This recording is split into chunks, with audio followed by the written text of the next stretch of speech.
Hi, are you okay? Yeah, not too bad. Just getting ready to start my webinar, that's all. So yeah.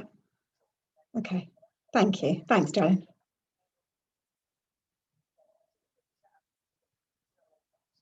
Okay. Okay. Okay.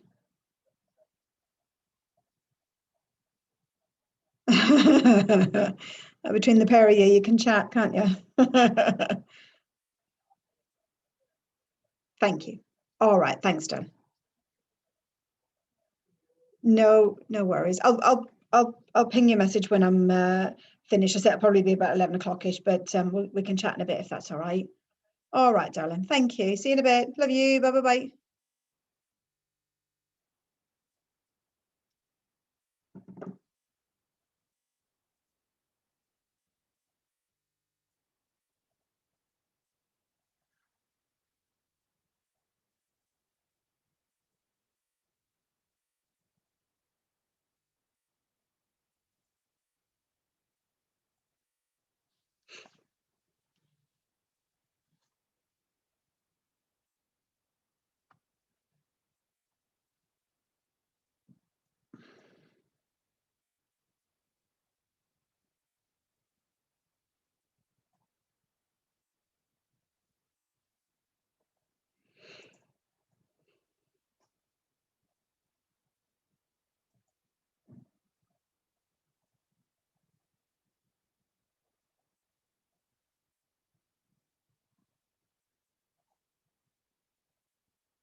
Good morning, good morning, good morning, and welcome to today's webinar.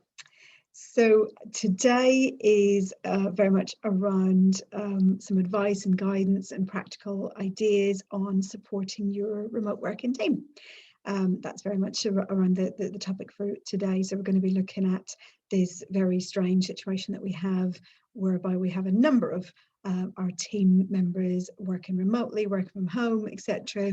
And as business owners, as employers, how we go about supporting those people and looking after them in effect. So that's today's topic. Without further ado, I'm going to share my screen. So just bear with me a second while we get that organised. Here we go, smashing. Hopefully, a bit of a time lag. Get there in the end. There we go. Smashing. Okay, good. So as I said, supporting the remote working team. How do we do that? What's it all about? So what we're going to cover today is I'm going to talk a little bit about the positives of remote working, because there certainly are quite a few. I'm going to just touch on some of the challenges, which I'm sure many people have found out this year, particularly that there are some real challenges to having people work from home. And I'm going to talk a little bit as well about benefits of having a working from home policy, why you might want to have such a policy in place, what you might want to include in that policy. I'm going to touch on how you manage and support your team who are remote working. And I'm also going to give you some practical suggestions for onboarding, which is very useful. And that's very much around, when you've got new starters, if they're in roles that they can do from home, and actually they're not physically able to come into an office environment or work environment to do that typical induction and that onboarding process, how do you effectively manage that when they are remote?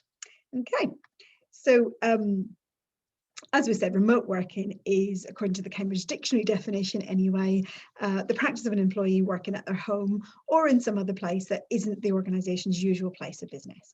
So remote means essentially remote from the workplace. Typically, certainly in the current environment, it's in the employee's home. But often it could perhaps even be, somebody who routinely works from a co-working space or coffee shop or similar when such facilities are available. I must admit, I went to pick up a Costa coffee this morning and found it very strange that they've removed all the seating area and left it as takeaway only, which is a good thing, because I still got my my hot drink on the way in, but it's still a bit of a strange thing that typically you would see people sitting around and maybe with laptops and maybe looking to do some work, and then obviously that's not currently there. Okay, so I find this statistic absolutely fascinating, and in essence, we are sort of putting the blame, if you like, squarely at the door of the global pandemic, but it has escalated remote working exponentially. So in the UK, if we look at around the end of 2019, around 7% of employees routinely worked from home, which is not a great number by any means, but by April 2020, that became nearly half the workforce. So if you think about the entire workforce in the UK and nearly half of them work from home, that is significant. And obviously also, from December 19 to April 2020, the pace of change, that's just incredible. It's again unheard of. I'm not going to use the word unprecedented, but I just did. So the positives then, let's talk about the positives of remote working. In the short term, and again, I've made a distinction between sort of short term and long term here. So the positives in the short term, remote working has enabled businesses to keep trading, which I think is the biggest thing to bear in mind. People have been able to keep working. It's enabled employees to keep working and keep earning their usual salary because they are continuing to work, just in a different location. You haven't, as business owners, you haven't needed to furlough to make furlough claims for those people because they have been able to work remotely. And again, that's been an absolute godsend for many reasons. And actually, I think is an interesting point as well. It has showed lots of businesses that it's possible for people to work from home. I think we, well, as shown by the statistics, only 7% of people regularly worked from home prior to all of this. And actually, I think we've always had a little bit of an old-fashioned mindset, maybe, to say that actually people needed to be physically present in the working environment in order to be at work. And what this has effectively shown us is that that's just not the case. And actually, people can quite comfortably work from home and still be productive. And obviously, there's an emphasis on the productivity side of things as well. But of course, it was a quick arrangement, a very quick turnaround from one week to the next kind of thing. It was only ever meant to be short term at that point in time. It wasn't, let's be honest, either well thought out or planned in many cases. It was a panicked response to the first lockdown, if you like. And it was a very quick, let's just get people work from home and work out the details later almost. Hence why you had a number of people working on their sofas and in the bedroom where the best Wi-Fi spot was in the house, etc., etc. It wasn't a well thought out process by any means. But short term, it worked, more or less. But the research, just this month, just a couple of months ago in September 2020, I thought this was a really interesting statistic. And as many of you, if you've been on webinars before, you'll know that I'll send around copies of the slides, and I'll also send around the recording of today's webinar. So you'll get all of this as well. You don't need to kind of frantically scribble notes or anything. But the pros and cons of remote working in the current climate. There's some great statistics there about boosting productivity, boosting creativity. People have said that employers have inquired about well-being more often because that's actually emphasized the need for employers to ask. They wouldn't necessarily have typically asked when people were right in front of them because they could see how they were. But when you can't see somebody, you're perhaps more inclined to inquire more regularly how they're doing, and employees have really benefited from that. And certainly people have said that employers make more of an effort to communicate more regularly, and people feel more trusted to be able to get on, which is, it's great. There's a great statistic there that says 54% of employees said that work from home had a positive impact on their work-life balance. Obviously, there are also some challenges and some cons to remote working, which we will touch on as well. But people feel that some people feel isolated when working from home, which is understandable as well. When you've only got the cat or the dog for company, it doesn't quite replace the work environment, does it? But long term, there are some definite positives. There's an impact on your need for office space and for overheads, of course. The overheads come down significantly. I've interviewed quite recently for a client, and the lady that we were interviewing had been made redundant from an air conditioning servicing engineers, and what she'd said was that actually the service department had effectively, the work had dropped off a cliff because no one was based in the office, particularly over the summer, and therefore there was no need for the air conditioning units to be serviced. And again, you don't think of these things, but it had a significant impact on that business as the service provider. I would say with long-term remote working, there is an ability perhaps to recruit higher caliber people, particularly when you're looking at about a flexibility of location and maybe even lower salary expectations because of the, there's no need to commute. So actually people are able to adjust their salary expectations, which bring them more into a bracket that you as the employer might be more comfortable with. So I think it's about embracing these positives, isn't it? Employees could be closer to your client base and therefore more accessible geographically to where your clients are actually based. So you could lower your overheads again in that way. I think video conferencing will absolutely continue to make arranging meetings easier and cheaper. You're not having people traipsing across the country to go and meet with a client, or you're not trying to arrange diaries for weeks on end. Years ago, I came across a lady and her job was diary manager for a particular individual, and that's really effectively what she did. She spent there most of her time arranging the diary for that gentleman. You can just imagine how busy that diary was. But I think other positives are things like lower absence rates overall, and improved productivity, sometimes, not always. For employees, of course, people report greater job satisfaction. There's a reduction in commuting. There's a reduction in issues with bad weather, for example. They're not having to leave their home if they don't have to. Better work-life balance overall, and a possible increase in motivation, which is really interesting and nice to see as well. And of course, work can continue even if an employee is self-isolating, provided they're well enough to continue to work and they're self-isolating because they've perhaps been in contact with somebody who's had coronavirus, but they're well enough in themselves. they can obviously continue to work while they're self-isolating, which again is a boost and is less disruptive for the employer specifically, and for them. There've been some practical challenges, of course. IT, equipment, the availability of bandwidth.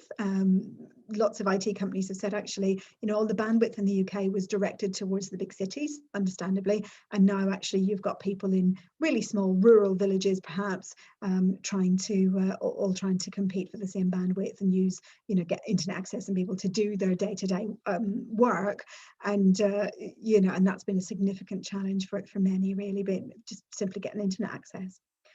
Space has been an issue. I think, perching on the sofa doesn't cut it from a long-term perspective. Businesses have had to change their processes, their procedures and their systems. And specifically looking at access to information, lots of people had to move to cloud-based systems in order to enable those remote workers to continue to get access. Again, are these bad things? Not necessarily, but there have been practical challenges for many businesses. Unseen challenges, because those were the practical challenges. Now, we're talking more about the unseen stuff. Communication with colleagues, communication with managers, feelings of isolation I touched on, training and development opportunities, onboarding of new starters, and distractions really at home. It's incredibly challenging to work from home. I think particularly, when the washing machine's right there and you could just go and stick a load of washing on, or the television's right there and you could just catch up on that particular program. It's difficult to stay motivated, and it's difficult to stay on top of things and feel productive when you've got all these distractions in your home environment that we just simply don't have in the office. So I mentioned, I think, you need a policy for that, and that's not typically always my view. I think a lot of things can be resolved with common sense, let's be honest. But actually, when this kind of scenario comes up with remote working, I would really strongly suggest that you have a home working policy. And it is an opportunity, predominantly really, to clearly set out expectations for both parties. You can set out the responsibilities of either party, and ultimately you can avoid issues or misconceptions in the future. Well, I thought you were paying for this, and I thought you were doing that, and all of that kind of stuff. If you've got it clearly set out in your policy, then there's no margin for error, if you like, or no margin for query, shall we say. Things I think you should definitely be covering: the fact that it is a lone working setup, whether or not you might want to do home visits, entirely possible, but provided, again, you've got that agreement and that's part of the expectation. Risk assessments: how are you going to do homework and risk assessments? Attendance at the workplace: are you going to expect people to come into work at any point? Absence reporting: how do they go about reporting absence, because that might differ, when they're remote working. Equipment and materials, as we've said, what costs are covered or not covered, internet phone arrangements, health and well-being generally, performance management. GDPR is a huge one, obviously data protection absolutely huge when you're looking at people working from home. Any home insurance that they might need to change, or advise their insurers that they're now working from home, and any other expectations that you might have. So there's a lot to cover in there, but obviously I can help you with that. Again, if that's something that's of interest, if you want to take that up, then obviously come and talk to me. I think this is a really interesting one: childcare. Do you want to mention childcare in your working from home policy? And I have two questions for you, which is, what happens if you do, and what happens if you don't? I think it's really, really important that you set out your expectations. Many people, those of us who do have small children, we know how difficult it is. We talked about distractions. We know how difficult it is to work with a small child who wants your attention, and rightly so. Mum or dad is at home, they're expecting that attention. But is it right for you as an employer to actually specifically say, working from home and small children don't mix? And I think, provided it's handled sensitively, actually I would advocate that you do mention it, and that you set out your expectation that the two, you end up, as an individual, you end up delivering both responsibilities badly, the parenting and the work, as opposed to doing either one of them well and focusing on one or the other at the same time. But my advice, I certainly would consider mentioning childcare in your policy, just again for clarity. Okay, and performance management, I think, again, this is a really important point as well. For people working from home, Have you set clear goals? Are you communicating your expectations? Are you being upfront with them about what their priorities are, helping them to manage their own productivity and addressing any issues promptly? Because in fairness, you know, things don't go away. I'm a big advocate for this. Things don't resolve themselves, you know. Burying your head in the sand won't resolve anything. You've got to address those issues, and the same applies for somebody who works remotely as when they're actually physically sitting in the office in front of you. The performance management element is exactly the same. So moving on then, just to talk a little bit about the practicalities of supporting your team. And I would say that some structured daily check-ins, or if not daily, then at least very regular check-ins, are really, really important. I think a daily call, as I've said, you know, depending on work patterns, etc., but a regular call with a remote employee, those calls do need to be regular, they need to be predictable. They need to be a forum in which people know that they can consult with you, and ultimately that their concerns and questions will be heard. I think having a structure around that daily check-in, we touched on one of the challenges being the feelings of isolation when people work remotely, and actually something like this just kind of does away with that, because you know, people then feel a lot less isolated if they're having that regular check-in at a regular time, for example, and they know that they'll always have that opportunity to speak to you. I think really important actually is to think about different communication methods. You know, some people will be quite happy communicating on email on a day-to-day basis. Some people will prefer a phone call. Some will prefer a video call like Zoom or Google Hangouts or Teams or Meet Now. And some people will prefer instant messages, you know, like Slack or Teams. There's a myriad of different ways that you can communicate with people. And I think it's important to remember all of them and make sure that people have access to the ones that they're most comfortable with, because if they're more comfortable with the method of communication, they're more likely to use it, and therefore you're more likely to get engagement from them. So remember those different communication methods that are available to you. There's a lot of information on this slide, I recognise, and it's, you know, just some do's and don'ts and tips about video conferencing really. I'm not going to run through all of it right now, but you'll get the copies anyway. The most important bit really, I would say, is to make sure that it is for work-related communications. You know, it needs to be, and I would have a consistent sort of statement or policy around video conferencing, making sure that ideally people are using their work details rather than any kind of personal contact details, that kind of stuff. It's really important actually, because there's a huge potential for privacy issues there. And the other thing about video conferencing actually is it's important to realize that, you know, if somebody's on a video conference and they're working from home, they're essentially inviting you into their home. So it's a really good idea to avoid making very many comments perhaps about their environment behind them that you can see on the screen, because it is their home and they are inviting you in. Equally, you can't insist that they turn a camera on for a video conference call if they're not comfortable doing so. It is a privacy issue as much as anything else. Coming back to supporting the team then, I think this is around expectation again, isn't it? It's around communication, but it's really important to establish some rules of engagement, if you like. So setting expectations for the frequency, the means and the timing of communication. So just for example, we use video conferencing for daily check-in meetings, but we use instant messenger when something's urgent. So that's a very clear set of guidelines, isn't it? It's important to let people know how they can, the best time and the best way to get hold of you during the day. Keep an eye on communication between team members to make sure that they're sharing information as needed. Obviously, you don't need to be too big brother about it, or too North Korea, as somebody said when I spoke to them about Monitor, and they said, "Oh, we don't want to be all North Korea about it," and that made me laugh. So you don't want to be too kind of overzealous about the monitoring of communications necessarily, but it is important to keep a bit of an eye. And then make sure that you establish these rules of engagement as soon as you possibly can, ideally maybe within the first sort of check-in meeting, so that everybody's clear on how you're going to be working. This is an interesting one actually, and I think it's just important to talk about boundaries. The boundaries between work and home are even more blurred than ever before, particularly with remote working.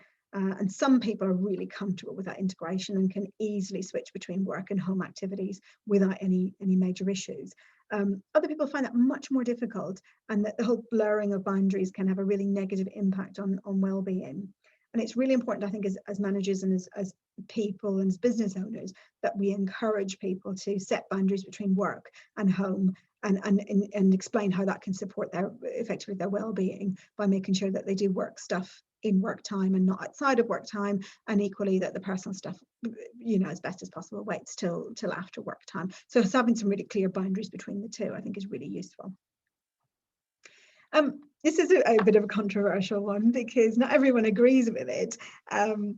Providing opportunities for remote social interaction, I think, is kind of an interesting one. I've put it in here.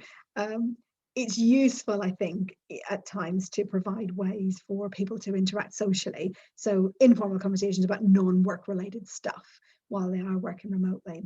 I would say my only caveat as well is to ask people for their preferences, rather than assuming that everybody will enjoy the same thing and the same opportunity to get together. So having some remote interaction socially can be beneficial. It won't suit everybody, I acknowledge. But remember, Zoom fatigue is a thing, or it certainly has become a thing this year.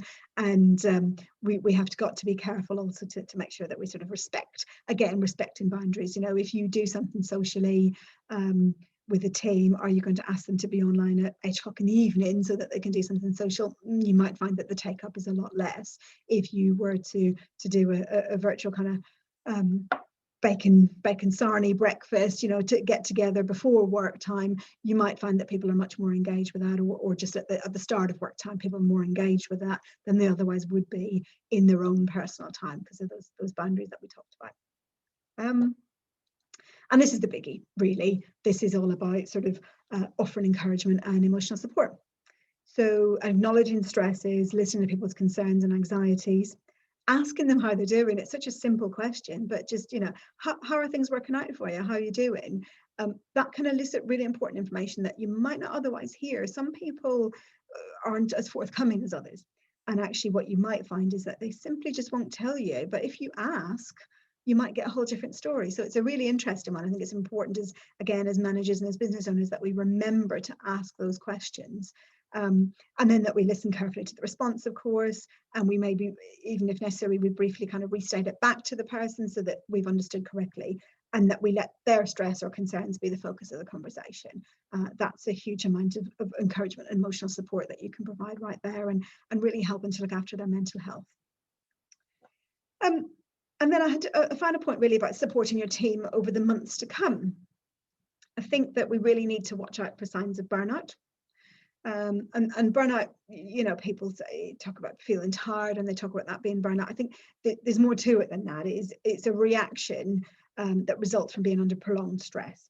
It can lead to exhaustion, of course, but it can be loss of motivation, a bit feeling of cynicism or lack of self-confidence. There's all sorts of different ways that a burnout or a sensation of burnout can manifest itself. None of us obviously have control over the primary stressor, which is obviously coronavirus itself. But we can, and we should, take steps to reduce any additional workplace stressors and encourage people to focus on their own health. I think that's a really important message for everybody, really. And for ourselves as well, never mind everything else, to focus on ourselves first and foremost. So onboarding, again, I had a few points here around onboarding for new starters. Positivity is absolutely key. I think you should see the opportunities rather than dwelling on the negatives. It is potentially an opportunity or a chance to overhaul your existing onboarding processes, which might be a bit last century anyway. Use technology to its fullest. That's what it's there for.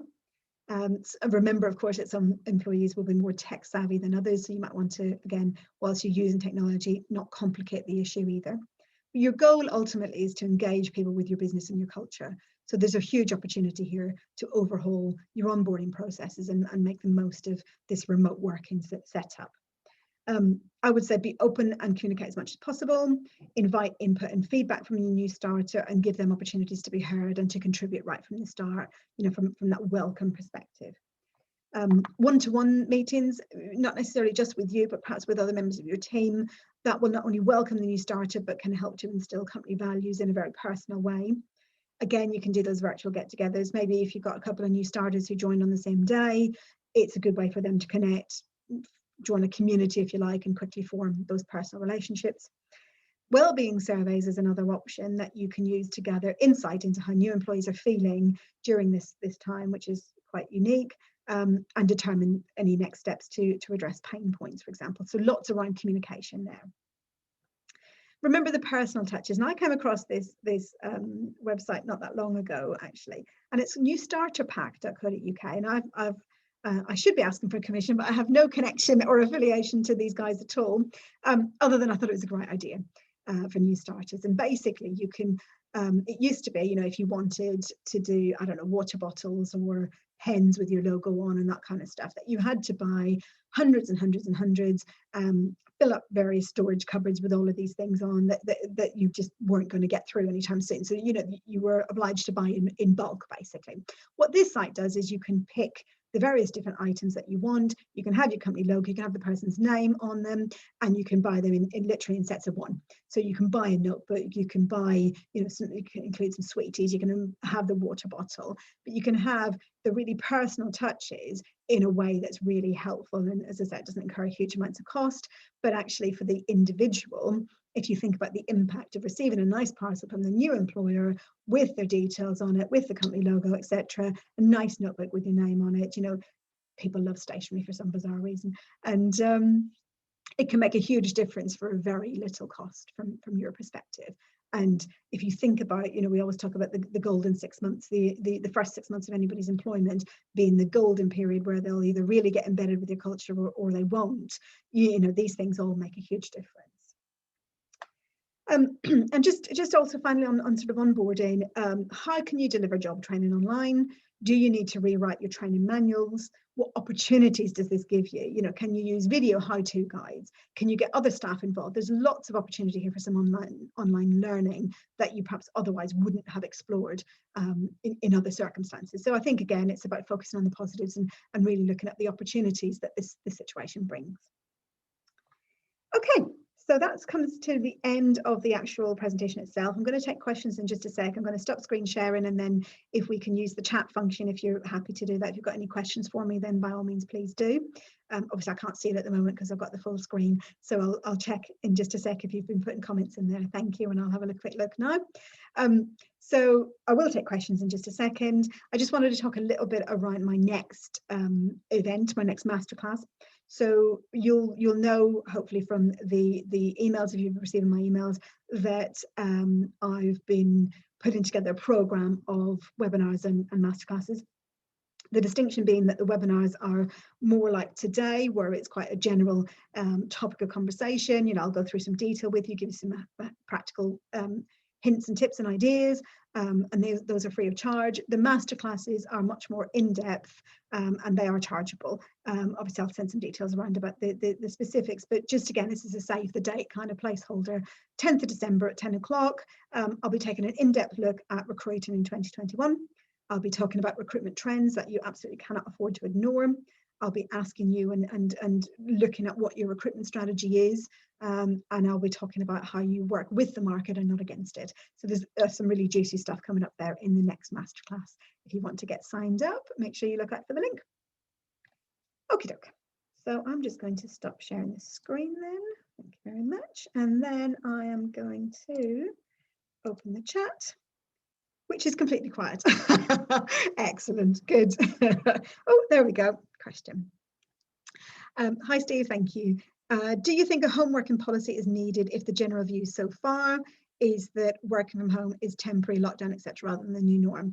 Good question, Steve. And I think in truth, I would say, yes, it's still important, and yes, it's still needed, because even if the working from home is going to be, let's just say for argument's sake, you know, you decide to extend that for any reason, having very temporary, very up in the air kind of situation is fine for a short period of time. But the longer this goes on, the more the need for a policy grows. And you know, many of you will remember I issued a temporary holiday policy earlier this year, which was specifically around COVID and around the need to self-isolate coming back from holiday, etc., etc. So you certainly could do a COVID home working policy. You could do something that is, you know, you announce it as temporary.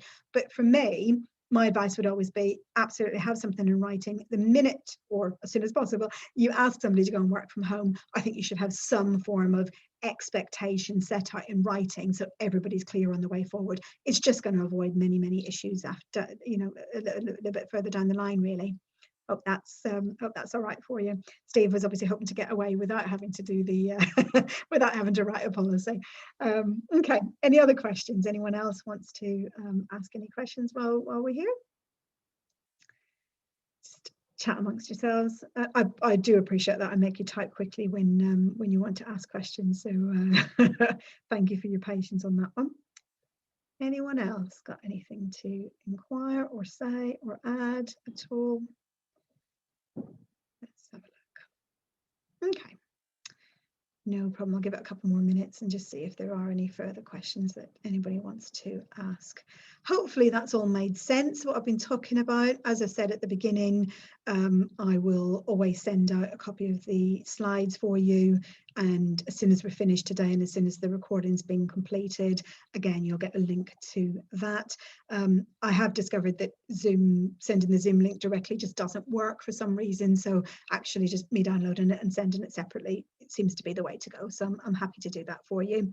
And then obviously if you've got any further questions or anything at all that you want to know, then by all means you can pop me an email and let me know. Steve, you're back again. What do you think the norm is regarding home costs, power, etc.? Do you know, it's a really good question. I don't think there is a norm as such. I think it's very much dependent on each individual and each individual circumstance. What I would say is that a lot will depend on how much extra the employee may need to do in order to make home working work. In the sense that if they've already got good broadband, they've already got good setup at home, then there's the impact of home working will be less. If somebody's got a very poor connection and they need to upgrade, let's just say, then the only reason they're upgrading is to do with work, and therefore I would say that that's more a situation whereby the employer would want to at least offer to cover an element of the associated cost. So there isn't a norm as such. The home visit, is that what the home visit proves? The home visit isn't typical, I'll be honest. I don't know that many people that do it. It's more a health and safety thing and an opportunity to complete a homework and risk assessment. That tends to be typically more what the home visit is around. So you don't have to do the home visit by any means. You can simply ask the employee to do their own risk assessment. But again, if you think about, I know your question initially was, you know, if this is temporary, then do you need all of this stuff? It depends on your definition of temporary, and it depends on how long that temporary situation goes on as to whether or not you need to have risk assessments. If you're saying that somebody's only going to be working from home for a week and it's never going to happen again, then you know, maybe you can be a bit more kind of relaxed about it. If you're talking about months and months, then you know, I would say actually yes, you do need to do these things. Kelly, that's a good question. Do we have to do a homework and risk assessment? I absolutely think that you do, and I'm pretty sure, although I'm not health and safety, so don't quote me, I need to double check that, but I'm pretty sure that health and safety would require you to do the same, because if you think about it, all that's changed is the employee's location for where they're working. Your actual responsibilities towards them, your duty of care towards them to ensure a safe working environment, none of that changes just because they're based at home. So I would strongly recommend that you do home work and risk assessment. Absolutely, I would. And whether you do that via a home visit or whether you send the employee their own risk assessment, like a checklist to tick off, then I absolutely would strongly recommend that you do it, because you know, the last thing that you need is somebody saying that they've, you know, developed RSI or developed migraines or whatever, and that the blame is laid squarely at the way that they've been working, and that you haven't taken the opportunity to check that they're actually working in a safe environment. So I would say yes, definitely do a homework and risk assessment. I think it's, pardon the pun, but it's not worth the risk not to. Okay, thanks for the question, Kelly. Anyone else chipping in on the home work and risk assessments?